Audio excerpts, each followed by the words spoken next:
Meus amados, a paz do Senhor Jesus Cristo, aqui é o pastor José Carlos. Eu quero nessa oportunidade contribuir com você a respeito da Escola Bíblica Dominical. Já estamos no segundo trimestre de 2020 e estamos estudando a Epístola aos Efésios, uma carta muito importante, uma carta do apóstolo Paulo, e vamos para a lição de número 2. A lição 2 hoje vai tratar sobre a sublimidade das bênçãos espirituais em Cristo Jesus. Então, o que nós vamos aprender nessa lição? Primeiramente, você vai encontrar a leitura bíblica também em Efésios capítulo 1, versículo 3 e 4, versículo 9 a 14. O nosso textuário vai nos tratar o seguinte: Bendito o Deus e Pai de nosso Senhor Jesus Cristo, o qual nos abençoou com todas as bênçãos espirituais nos lugares celestiais em Cristo. Efésios 1, versículo 3. Verdade prática: Deus nos elegeu em Cristo antes da fundação do mundo, para que desfrutássemos das bênçãos espirituais. Glória a Deus. Qual é o objetivo geral desta lição? Esclarecer as bênçãos espirituais concedidas por Jesus Cristo. Mas nesta lição também nós temos os objetivos específicos, que é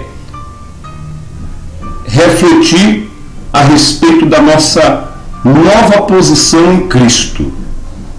Nós temos agora uma nova posição, evidenciar a realidade de uma vida cristocêntrica neste mundo e explicar que o Espírito Santo desempenha importante papel no plano da salvação. São objetivos específicos a serem abordados nesta lição.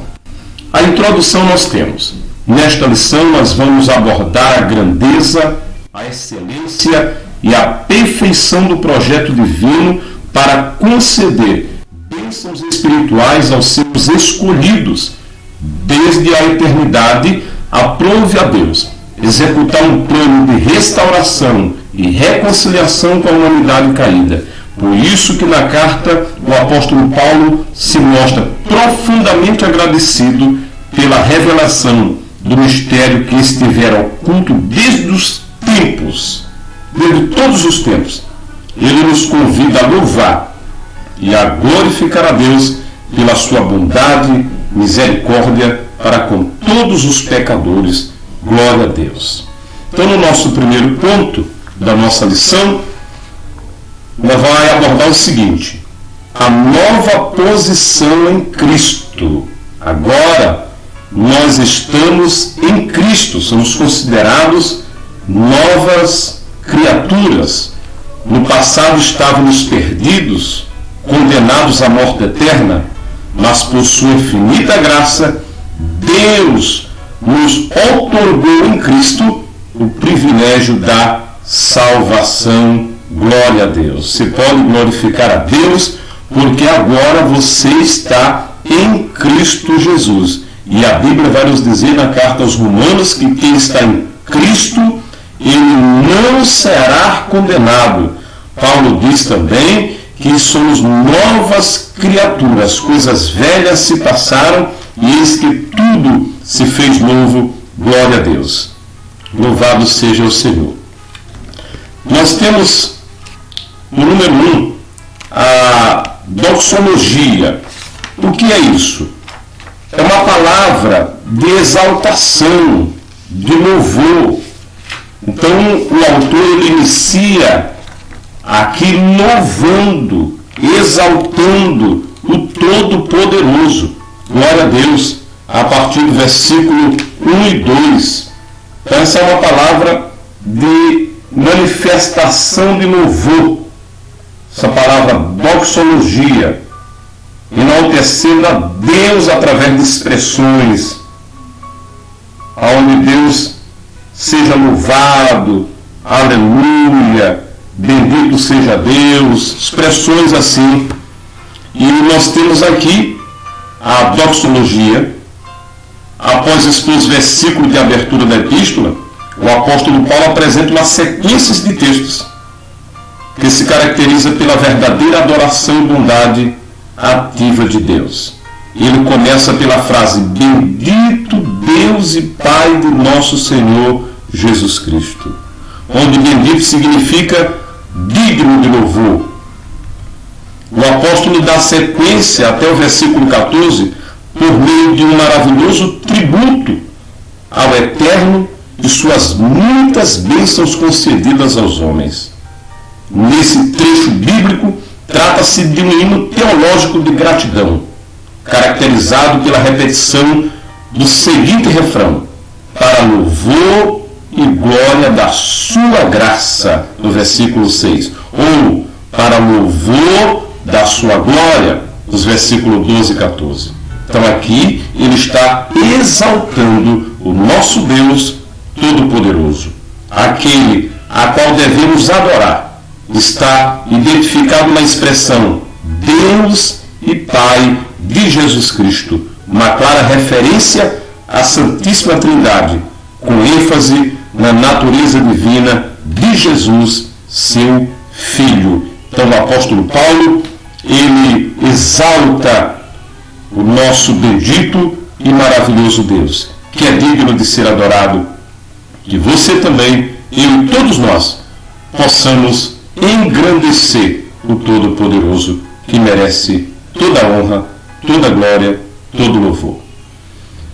As bênçãos espirituais. Obviamente que as bênçãos espirituais não são materiais, mas provenientes dos lugares celestiais. Que coisa linda! Dos lugares celestiais, isto é, do reino espiritual. Essas bênçãos são mencionadas na longa passagem de Efésios, no capítulo 1, do versículo 3 até o versículo 14. E para entender isso, quais são estas bênçãos espirituais? Vamos citar elas agora. No versículo 4, Deus nos elegeu para sermos santos. Então isso é bênção espiritual. No versículo 5, predestinou-nos para sermos filhos de Deus. Bênçãos espirituais. No versículo 6, nos fez agradáveis para si. No versículo 7, remiu-nos por meio do sangue de Cristo. No versículo 8 a 12, acolheu-nos por sua vontade redentora. Versículo 13, da parte A, revelou-nos a palavra da verdade. Versículo 13, a parte B, selou-nos com o Espírito Santo da promessa. No versículo 14, ainda garantiu a validade da promessa. Glória a Deus, juntando tudo isso. É o que Paulo estava dizendo, nos abençoou com todas as sortes de bênçãos espirituais. Glória a Deus. Tais bênçãos provêm de Deus, que planejou a redenção do Filho, que realizou, e do Espírito Santo, que a garante. Essas bênçãos nos conduzem a exclamar como Paulo: bendito seja Deus. Que você possa também exaltar o Todo-Poderoso. Bendito seja Deus. Aleluia. No número 3 nós temos a nova condição.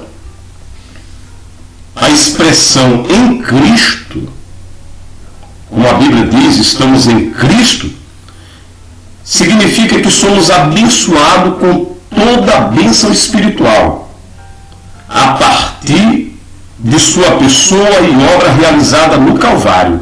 Então Jesus Cristo, quando ele fez o mais importante, mais perfeito de todos os sacrifícios, ele nos garantiu essa oportunidade de nós podermos voltar para Deus, adorar a Deus, ter paz com Deus, E agora, quando declaramos Jesus como Senhor e Salvador da nossa alma, nós agora o recebemos como Salvador.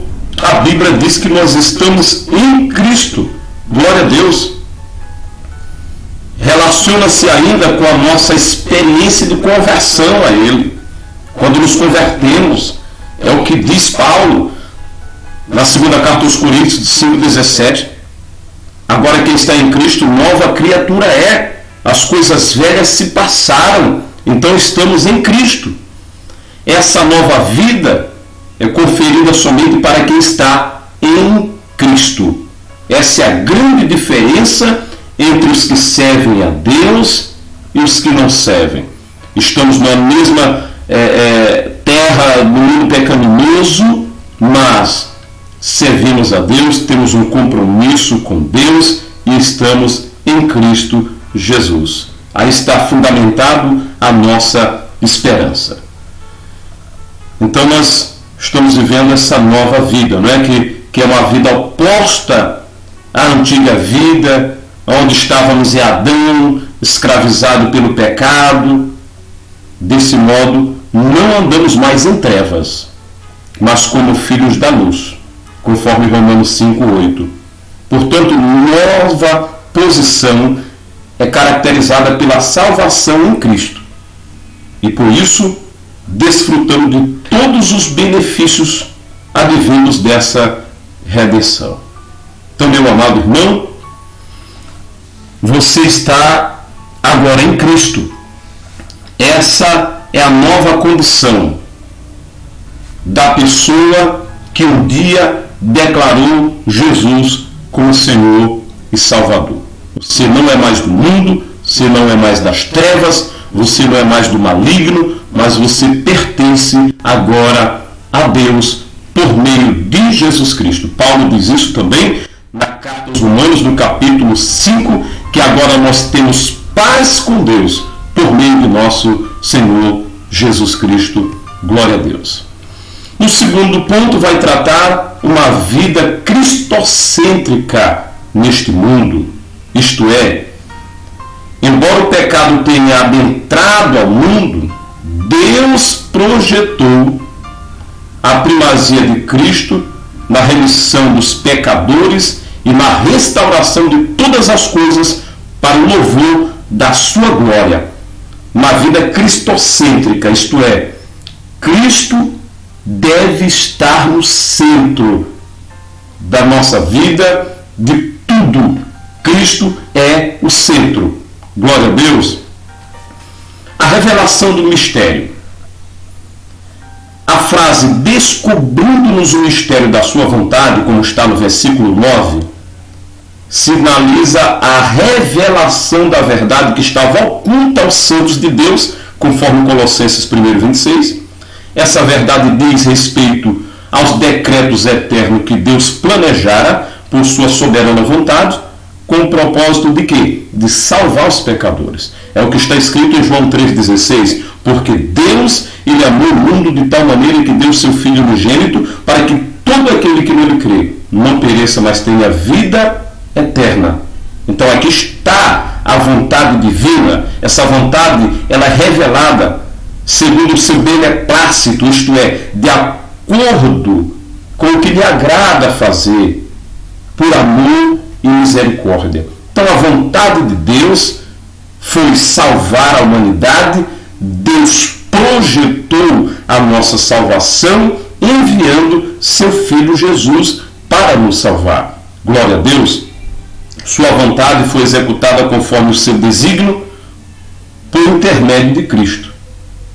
O Filho em tudo tivesse a preeminência, isto é, que Jesus pudesse fazer todo esse trabalho, todo esse destaque. Então Jesus de fato já executou o projeto da salvação. E é isso que está muito claro no texto mais conhecido da Bíblia, João 3,16, porque Deus amou o mundo de tal maneira que deu seu Filho unigênito, para que todo aquele que nele crê. Então vai depender também das pessoas acreditarem em Jesus para receber a salvação.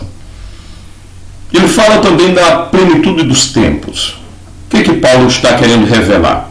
revela que o plano divino é fazer convergir em Cristo todas as coisas. Isto inclui tudo que foi criado por Cristo, para Cristo, o que subsiste em Cristo, conforme João 1, conforme Hebreus. Implica dizer que tudo, o universo, céus e terra, estarão submissos à autoridade e soberania de Cristo. Nesse sentido, a ruptura provocada pelo pecado de Adão é restaurada completamente em Cristo. Essa declaração não tem conotação universalista.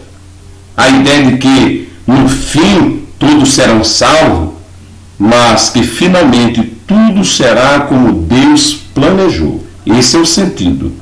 Tudo como Deus planejou. Cristo, a cabeça da igreja e também cabeça do universo. A dispensação ou a administração desse plano será na plenitude dos tempos, conforme capítulo 1:10. Aqui a palavra grega para tempos não é cronos, que traz uma ideia de cronologia, mas kairos, que se refere ao tempo divino, previamente determinado, para que todas as coisas estejam sob o domínio de Cristo. Então é o tempo de Deus que prevalece. Glória a Deus. Isso nessa parte chamada de plenitude dos tempos. E também louvor da sua glória. O apóstolo enfatiza que as bênçãos, elas são destinadas aos crentes judeus e gentios e à igreja. Paulo muda de pronome nós, se referindo a ele e os judeus, para o também vós, se referindo aos gentios, indicando que em Cristo os crentes de ambos os povos são herdeiros da promessa. Tanto judeu como gentio, qualquer pessoa no planeta Terra que crê no Senhor Jesus faz parte agora da igreja e pode ser herdeiro da promessa. Ele ratifica igualmente que o propósito da eleição não é outro senão louvar e glorificar a Deus. Isso assinala não somente adorá-lo com palavras e ações, mas também levar outros a fazer o mesmo. Por conseguinte, tudo que somos, fazemos, o possuímos, vem de Deus, pois começa na sua vontade e culmina na sua glória. Louvado seja Deus. Que o Senhor seja louvado, porque Ele é bom, Ele é misericordioso, Ele é maravilhoso, Ele é o nosso Deus provedor. Que possamos exaltar a Deus e levar outras pessoas também para louvar ao Senhor. Amém? No terceiro tópico, nós temos o Espírito Santo como penhor da nossa herança. Aqui nós vamos aprender a importância do Espírito Santo em nós. O que o Espírito Santo fez em nós? Né? O que ele está fazendo? Então aqui nós veremos como penhor da nossa herança. No número 1 nós temos o selo do Espírito Santo, apresentado aqui como selo. Aquele que ouve a palavra de Deus, o Evangelho da salvação, e que por meio da fé se rende a Cristo, recebe o selo do Espírito Santo no momento da conversão. Quando ele se converte de fato, o Espírito Santo passa a habitar nessa pessoa. Nos tempos bíblicos, para você entender sobre selo, o selo era usado como sinal de propriedade e posse pessoal. Ao conceder o Espírito Santo ao crente, Deus identifica os que pertencem a Cristo, pois o Espírito testifica daqueles que são filhos de Deus. Em Romanos capítulo 8, no versículo 9, está muito claro quando diz assim: quem não tem o Espírito de Deus, esse tal não é dele. Mas Paulo diz, você já tem o Espírito de Deus. Então, isso é prova de que Qualquer pessoa que tem o Espírito de Deus, ele está selado para poder morar no céu de glória. E ainda, João diz, e o maligno não lhes toca. Na primeira carta de João, no capítulo 5, versículo 18, a importância do Espírito Santo na vida do crente, João destaca, quem tem o Espírito Santo, o maligno não lhe toca. Glória a Deus, você pode glorificar ao Senhor, porque você tem o Espírito Santo e o diabo não tem poder sobre a tua vida. Glória a Deus, o diabo não tem poder sobre você. Você não deve acreditar em macumbaria, feitiço, nada disso pega no crente, porque ele tem o Espírito Santo de Deus. Glória a Deus. Assim, a terceira pessoa da Santíssima Trindade tem um papel fundamental de regenerar, purificar e santificar o pecador. Glória a Deus, louvado seja o nome do Senhor. Isto está escrito na primeira carta aos Coríntios 6:11. Ele é quem convence o ser humano do pecado, da justiça, do juízo e que também produz no crente o verdadeiro relacionamento com Deus por meio do fruto do Espírito Santo. Ou melhor, por meio do fruto do Espírito, conforme encontramos em Gálatas 5, versículo 22. Então você vai entender o quê? A importância do Espírito de Deus na vida do crente. E aqui, o Espírito de Deus é o selo, é a garantia de que agora você pertence ao Senhor. Glória a Deus. Ainda a respeito do Espírito Santo, o penhor da nossa herança. O tempo grego, arrebon, pode ser traduzido como depósito, penhor, garantia ou ainda primeira parcela. Olha o que é penhor. A palavra tem origem semítica, os descendentes de Sem, e era usado nas transações comerciais para assegurar o preço ou garantir o pagamento de algo. Paulo ensina que o Espírito Santo é o quê? Ele é o depósito que garante a nossa herança em Cristo. Tudo isso significa que aquele que tem o selo do Espírito tem a salvação garantida, meu irmão. Louvado seja Deus. Você tem o Espírito Santo de Deus? Sabe o que isso deve transmitir para você? A alegria da salvação, a certeza da salvação, porque aqui, nesse texto bíblico, é como se fosse uma garantia, é o penhor da nossa herança. Você já tem o Espírito Santo, você já tem a garantia de morar no céu de glória. Aleluia!